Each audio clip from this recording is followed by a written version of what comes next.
¿Qué tal están? Bienvenidos. Insostenibilidad alimentaria. Realmente es un problema muy grave causado por la producción y el consumo excesivo de carne. Sus consecuencias son tremendas, ya que tiene un efecto negativo medioambiental muy evidente. Por ejemplo, la destrucción de cientos de millones de árboles y, en definitiva, también que no se puede dar de comer a mucha gente que tiene hambre. Por ejemplo, más de 800 millones de personas en el mundo.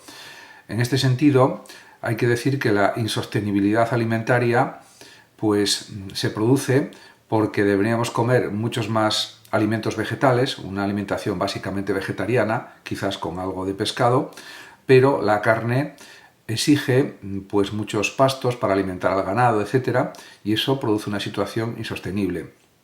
Además, vivimos en una era marcada por crisis ecológicas globales: el calentamiento global, la pérdida de biodiversidad, la contaminación de los océanos, la escasez de agua y la degradación de los suelos. Son fenómenos interrelacionados que desafían la continuidad de la vida tal y como la conocemos en la actualidad.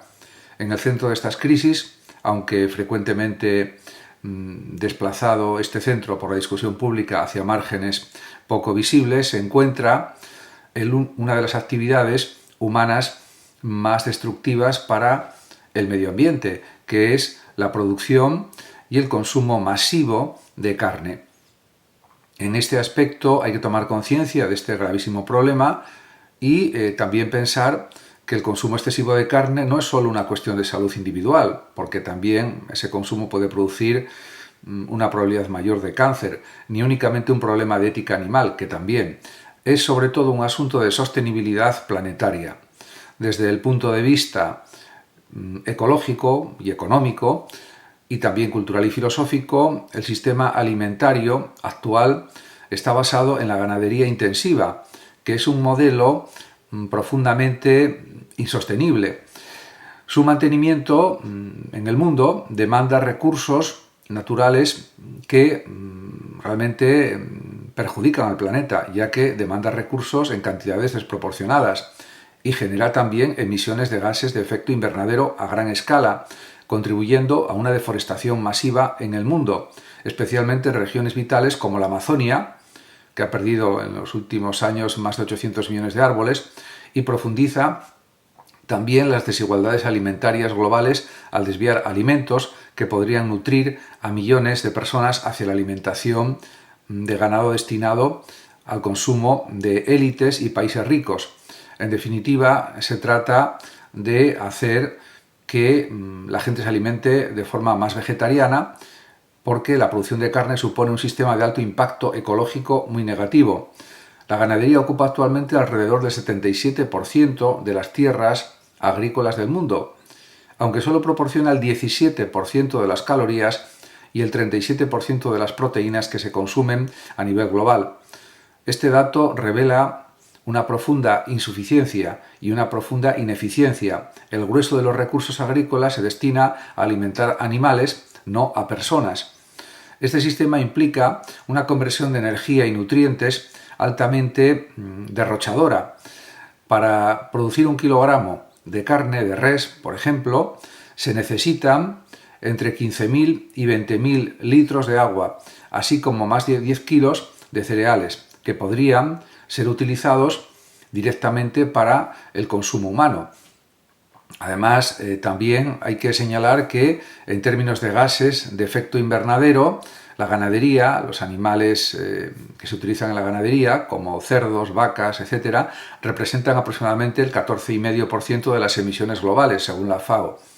Esta cifra incluye las emisiones derivadas de metano producido por la fermentación entérica del ganado, especialmente del vacuno, el óxido nitroso resultante del estiércol y de los fertilizantes utilizados para producir forrajes y el dióxido de carbono generado también por la deforestación destinada a la expansión de pastos y cultivos forrajeros. Como se puede observar, también esto produce unos efectos muy negativos.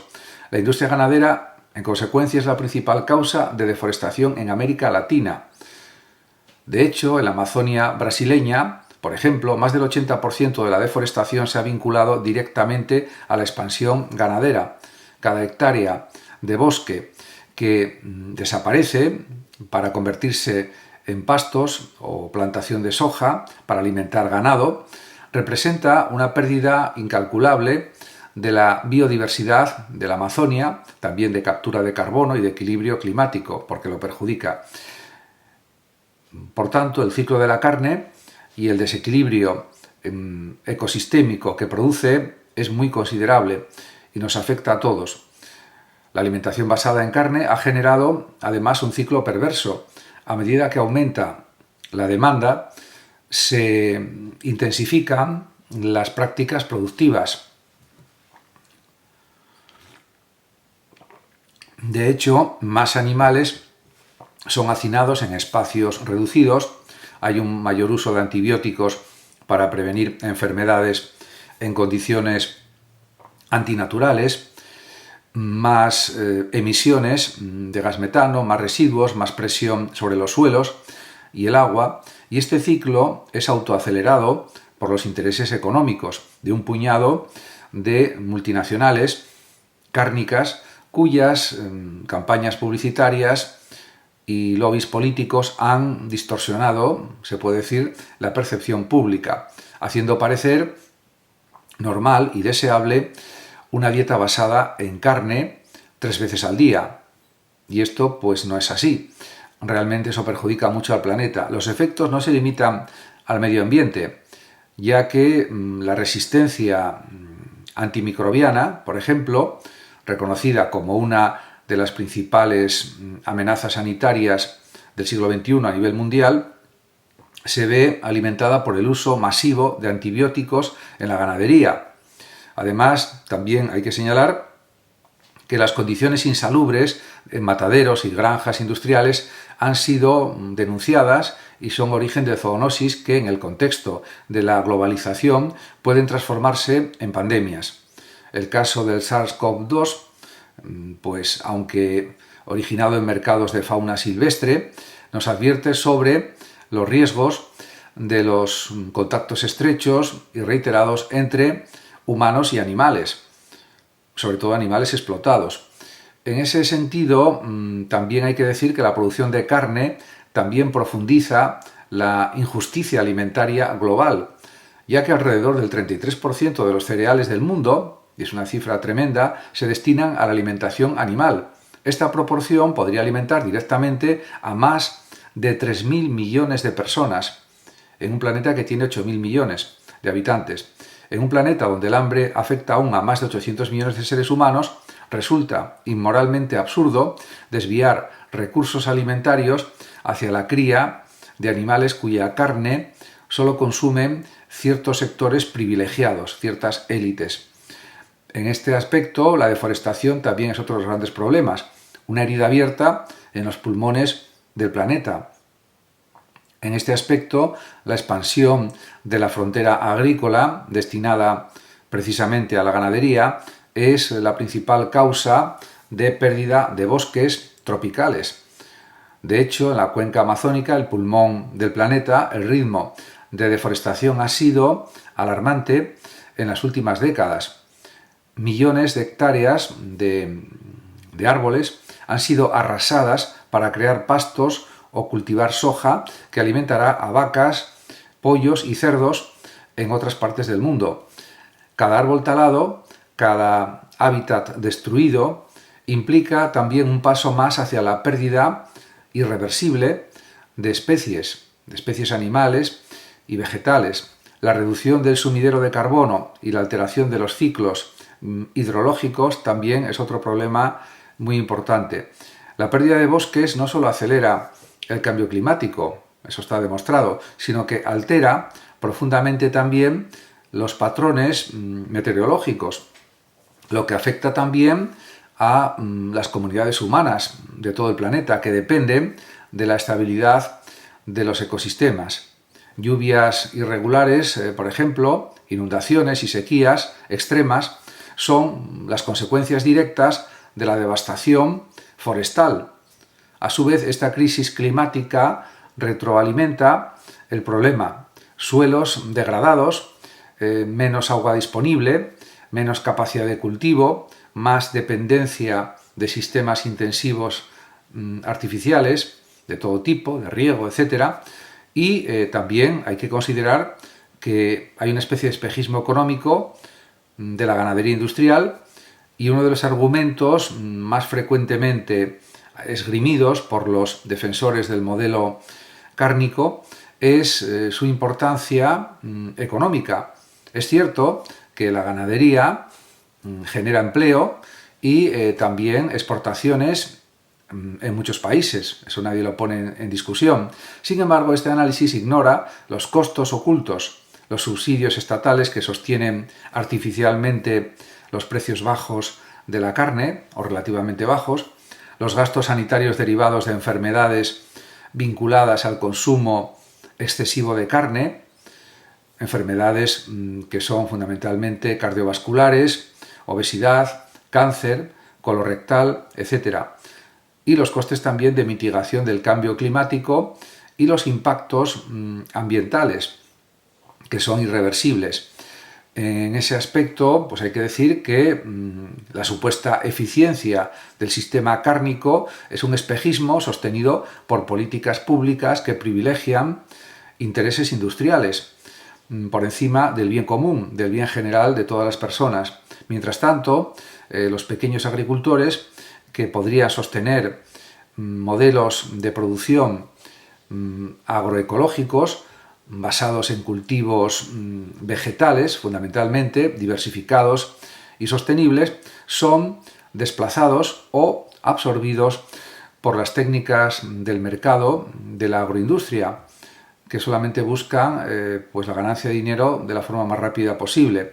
El imperativo de la transición alimentaria pues supone que ante este escenario resulta impostergable avanzar hacia una transformación profunda de nuestros sistemas alimentarios. La dieta vegetariana no es un capricho, es solamente una elección ética o estética, sino además es un imperativo ecológico. Una alimentación basada en plantas requiere menos recursos naturales y además genera menos emisiones, produce también menos residuos y puede alimentar a más personas con menos tierras cultivables, lo que es realmente magnífico. Un estudio publicado en Science, en esta revista en 2018, concluyó que reducir el consumo de carne y lácteos es la forma más efectiva de disminuir la huella ecológica individual. Si el mundo adoptara una dieta predominantemente vegetariana, se podrían liberar millones y millones de hectáreas de tierra, restaurar ecosistemas forestales y reducir significativamente las emisiones globales de gases de efecto invernadero. Y esto es algo también esencial. Además, la transición alimentaria tiene beneficios colaterales importantes. Mejora de la salud pública, fortalece también la soberanía alimentaria local y de los países, impulsa modelos agrícolas más justos y resilientes y promueve también una relación más respetuosa y consciente con los demás seres vivos. Y esto es algo también fundamental. Pero existen obstáculos culturales y resistencias ideológicas, y esto hay que ponerlo también sobre la mesa.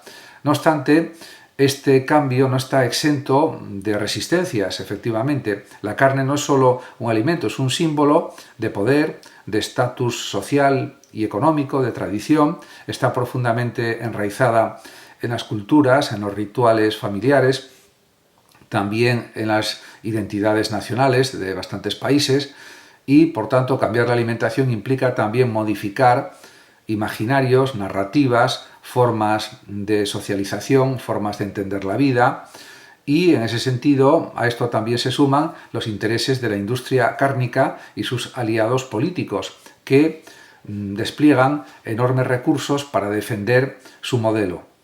Desde campañas, por ejemplo, de desinformación sobre las supuestas deficiencias nutricionales de las dietas vegetarianas, algo que es falso, hasta políticas que subsidian la ganadería mientras penalizan la agricultura sostenible.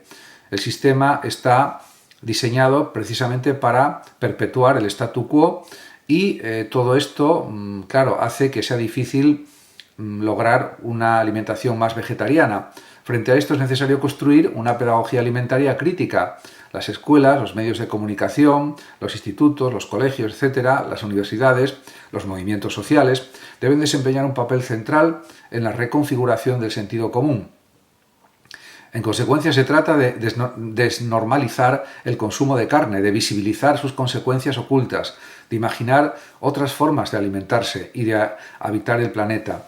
Además, también hay una filosofía de la sostenibilidad y una ética de la vida que, pues hay que decir, que apuesta por una transición hacia una dieta vegetariana, o mayormente vegetariana, que no es solo una opción práctica, es también una exigencia filosófica. En un mundo donde la vida está siendo sistemáticamente instrumentalizada al servicio del capital, elegir no consumir carne es un acto de resistencia ética, es una afirmación de que la vida no es mercancía, de que los cuerpos de los animales no son objetos, de que la tierra no es un recurso a explotar, sino un hogar a cuidar. Por tanto, todo esto tendría que introducirse en la conciencia de las personas. En definitiva, adoptar una alimentación basada en plantas, en vegetales, es asumir la interdependencia radical que nos vincula con todos los seres vivientes. Es reconocer también que nuestras decisiones cotidianas tienen consecuencias globales. Es practicar también una forma de humildad ecológica, de responsabilidad ontológica, de justicia intergeneracional, y todo esto pues nos lleva a una conclusión. Podemos ir hacia un horizonte poscárnico y esto sería algo necesario. La producción y el consumo excesivo, insisto, de carne constituyen una de las principales causas de la insostenibilidad alimentaria y ecológica también del planeta. Frente a esta realidad evidente, la transición hacia una dieta vegetariana no solo es deseable, sino necesaria. No se trata, por tanto, de una simple preferencia personal, sino de una urgencia planetaria.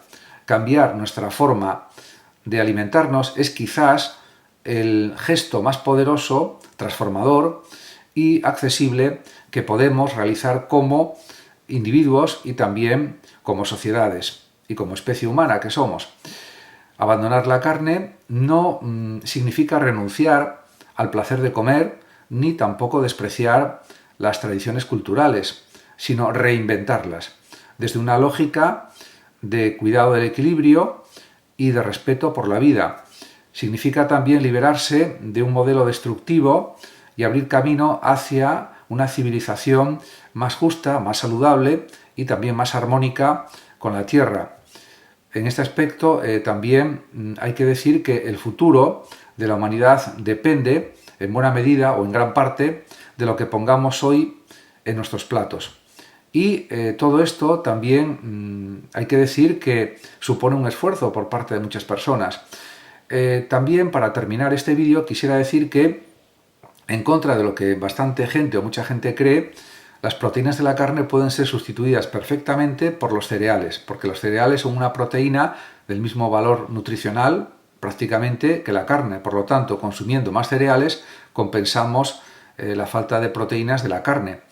Por supuesto, todo esto requiere un esfuerzo de la población en general y también incluso hay estadísticas actualizadas que reflejan el impacto ambiental de la producción y el consumo excesivo de carne.